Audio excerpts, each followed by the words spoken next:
Where do buyers come from? Well, there we go. Greg, bad news for you.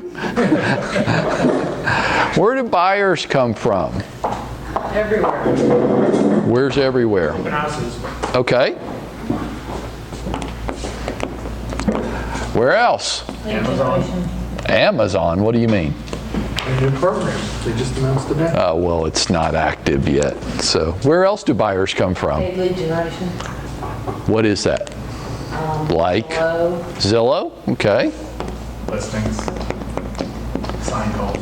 Sign calls? Open houses. So I'll just put Zillow, Realtor.com, OpCity.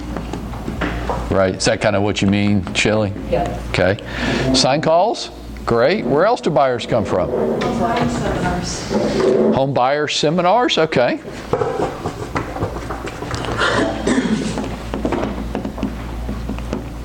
Where else? Social media.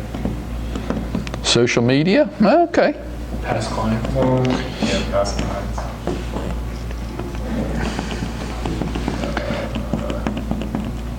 Okay. Where else? Sellers. Sphere events. Sellers. Your sellers could be buyers, right? Good. Where else? Sphere. Okay, good. Referrals, kind of. Farming, how so? To people's kids, people's. Okay, could that fall here? Okay, great. Where else do they come from? Network events. Networking events? Okay.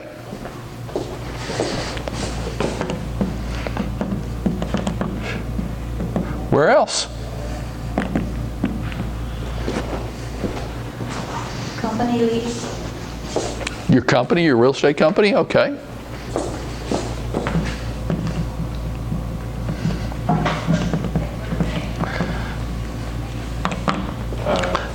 Door knocking apartment complexes. Okay, so tenants, like a tenant strategy?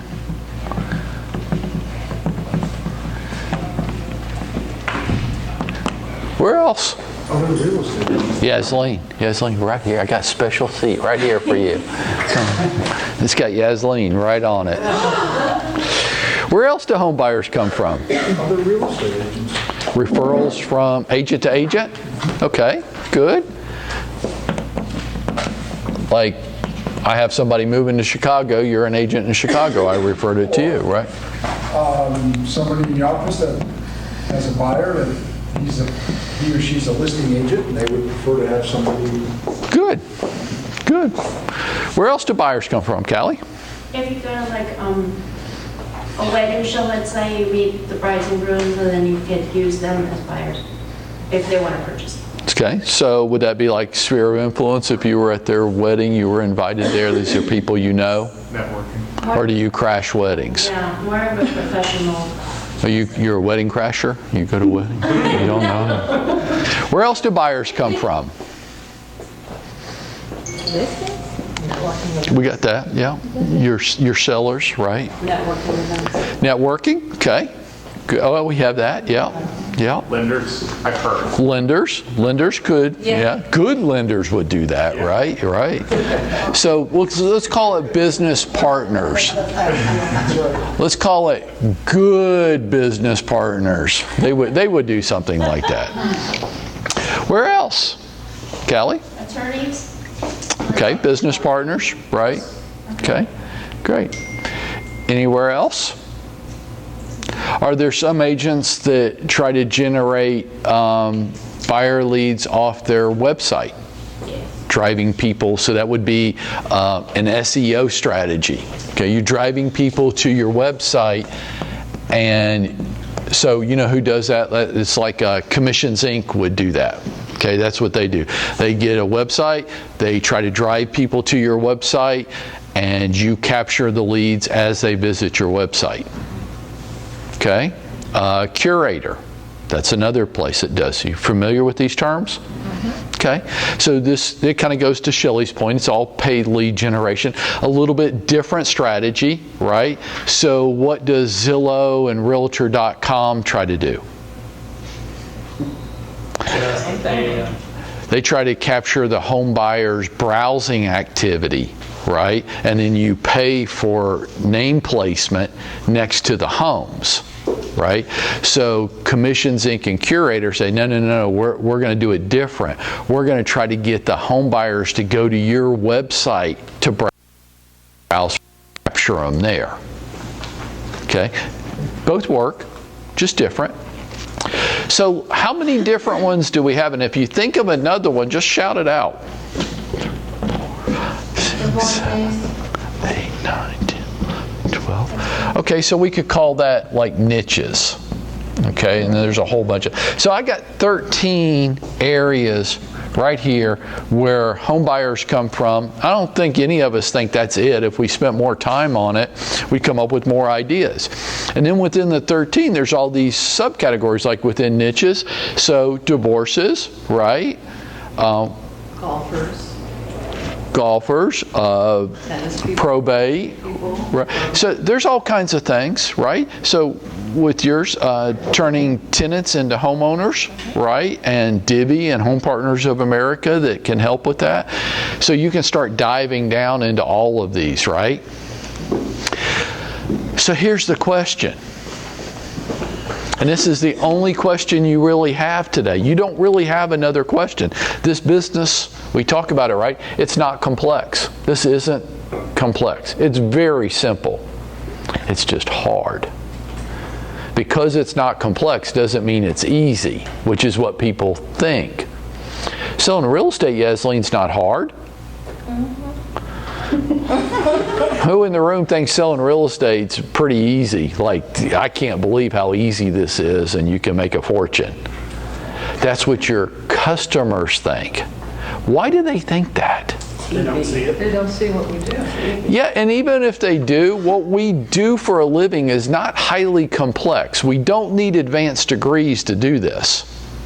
We don't need advanced education. Anybody, I'm living proof, literally anybody can do this. If I can do it, anybody can do it. It's just not easy. Because things aren't complex doesn't mean they're easy. Things can be very simple, but very hard. This is a very good example. So here's your question, and there's not a second question. Which of these are you focused on and active with?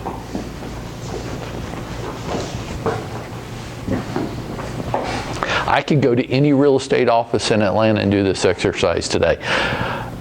And people, before you do the exercise, people go, well, I just don't know. I don't know how to find them. I'm like, really? Because I bet you do. I bet it's not hard. I bet we can just put it up on a board in like 3 minutes. It's not hard at all. You know where they come from. Which ones are you focused on? Like you're implementing a strategy on today, an organized approach. Like, here's the 5 things I do today to find people out of one of these categories to become the credible real estate expert with them so that I am their real estate agent. Which one of these groups are you focused on? And if you can't answer that question, like if you're not proud of the answer, that's your problem. That's it. It's not complex. I'm done. I'm going home for the day. That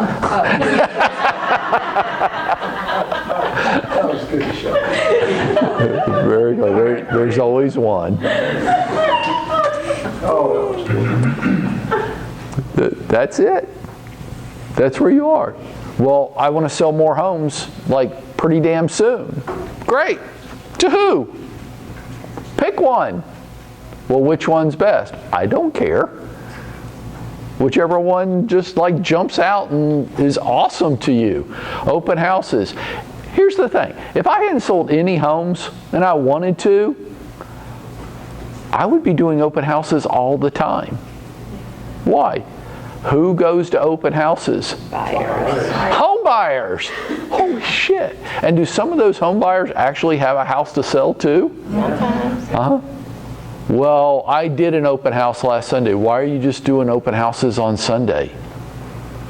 Why don't you do an open house right now? Well, I don't like driving to Roswell to the office every day. Hey, I got an idea. Why don't you hold a house open where you live every day of the week? And that's your office that day. Why not? Because I didn't really want to, and I don't like being called on my bullshit. My bullshit works with everybody. Except you. It doesn't work here. Except you. You know why? You got a vacant house. That's genius.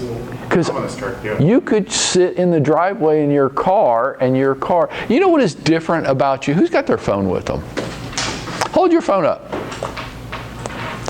When my first 15 years in the business, I didn't have that. They didn't exist. They didn't exist. When did the first iPhone come out? 2008? 6. Okay. 2006. You've only had a smartphone. Before that iPhone came out in 2006, a phone was a phone. That's all it was. Now, Greg, I remember when Greg had one of the big phones, right? You was the first person I ever saw that had one of those. How much did that weigh? Oh, About 10 pounds. You just stuck it in your pocket and then your arms were free? It was- the phone was this big, about like that, and it had that black antenna that stuck up so that from the ground to there was about that size. And you'd be in the car with this thing like this. Folks, your office is right there. There's nothing you can't do in your job that you can't do on your phone these days. If there is, please tell me, because I think you're wrong. I think there is a way to do it on your phone, and we'll figure that out. You could buy a collapsible table that you could put in the trunk of your car, take it there, set it up. You have a computer. Or you just sit in your car with an open house sign in the front yard. Why not? And here's where the bullshit starts. Well, it's Tuesday afternoon and it's raining. Nobody's going to go to an open house today. So somebody that wants to buy a house desperately. And first of all, you don't know that. You have more lead generation that way than sitting at your desk in the office. You could if you wanted to. But here's my contention, okay? And I'm giving myself a hard time at the same time. I'm talking to me. I learn more than you guys do. Most of the stuff you hear me talk about, like ego, I'm talking to me. I just have to keep, so when I say it, I think as I talk, if you haven't ever noticed that. I get myself in a lot of trouble that way. When I don't want to, like I come up with all kinds of bullshit that sounds good to people that don't know any better. You get away with that stuff at home. Your spouse doesn't know any better. They think that's right. Carl, when you say that to Sarah, Sarah goes, well, I mean, you've been selling real estate a while. You must know. No, Sarah, he doesn't know. He's full of shit, okay? He just dumped that on you and said, well, what could I do? You can't do anything, Snowflake. Don't worry about it. You might pull a muscle.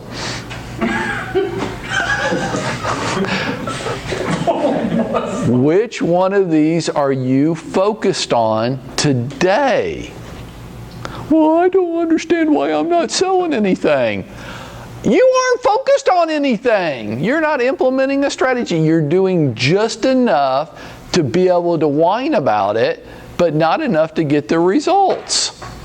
Me too. You know what I did about it? I had a little heart-to-heart talk with myself this weekend. And I said this, part of my job is recruiting. You know why? Why?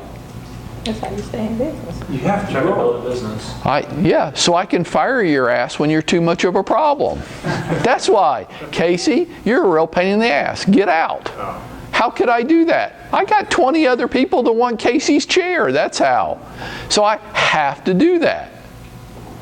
It's part of my job. It's not all of my job. It's just part of it. You know what? Last week, I didn't do a single minute of it. Not one single minute. That's not okay. That's part of my job. Greg, part of your job is to reach out to real estate agents and try to help them with their mortgage needs, right? So if I was a consultant that Greg hired, I would be saying, so Greg, talk to me about your contact campaign every day. It should be a significant part of every day, right? People you know, people you don't know. So I sat down this weekend and I said, okay, so let's just take a look at this past week. The thing, Greg, you've owned a real estate brokerage before. Would you say that this is a true statement, that recruiting solves all problems?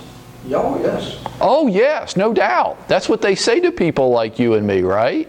And what do I say to you guys? Prospecting solves all problems. Right. It's true. It's true for you. It's true for me. It's true for Greg. It's true for Ellen. What do you think Ellen's job is? Does Ellen do closings? No. No. Ellen's job is to get you to like Luter Larkin and want to close there, right? Prospecting. So Mike, how much did you do last week? I didn't do any, but I have a lot of good reasons why I didn't do any. I need to make a commitment that I can't get out of. Oh, I know what I'm going to do. I'm going to join the No Excuse Club. Why? Because if I go public with it and I tell everybody that I'm going to join the No Excuse Club and I don't do it, how can I sit in front of you guys? I can't. I just backed myself into a corner, didn't I? I have to do it now. I can't get out of it. What is that for you? What is the commitment so big and so strong that you can't not do it? It's impossible. The thought occurred to me Sunday night, and I told my wife, I'm like, I might have just caused myself a problem. I just posted on Workplace that I'm going to join the No Excuse Club, and I just asked David and Carl permission to join them. If I don't do it consistently now, I'm going to look like a total hypocrite. And my wife is so great. She goes, well, I guess I know where you're going to be from 9 to 10 every morning. I'm like, I don't think I have a choice now. What is that for you? Where you just don't have a choice. Jay, if you don't show up to your Orange Theory class tomorrow morning, what happens? Do your friends give you a hard time? Would they be? I've seen days when she didn't show up, and they're lighting her ass up on Facebook. They don't let her get away with that. What is that for you? And which of these groups are you focused on? And if you're not, if you say none of them, then come on. Like, really? We talked about this a zillion times. If you're not focused on a group of people, if you don't know who that is, if you don't have a defined strategy, then you wake up every morning, you know who you're trying to do business with and what to do, then you're going zero. Nothing. Now, once you have that, what's going to make you do it? Like me, I didn't do my job last week. I can give you 20 different reasons why I didn't, but it doesn't matter. The fact is, I didn't do my job. Okay, how am I going to keep that from happening again? I'm going to make a commitment that I can't get out of now. It'll be too humiliating. I'd lose too much credibility. What is that for you? Jay does that. She has these people she works out every morning, and I watch them. They give her a hard time. I watch Dennis and Rob. I watch Dennis give Rob a hard time about things. Right? Would you please encourage him to go work out again, because he's such a pain. Right? It's called accountability. I need it. My accountability to you is, how many times do we have to talk about this? You know who to focus on. But what kind of accountability do you have set up to make you do it? So big that not doing it is unthinkable.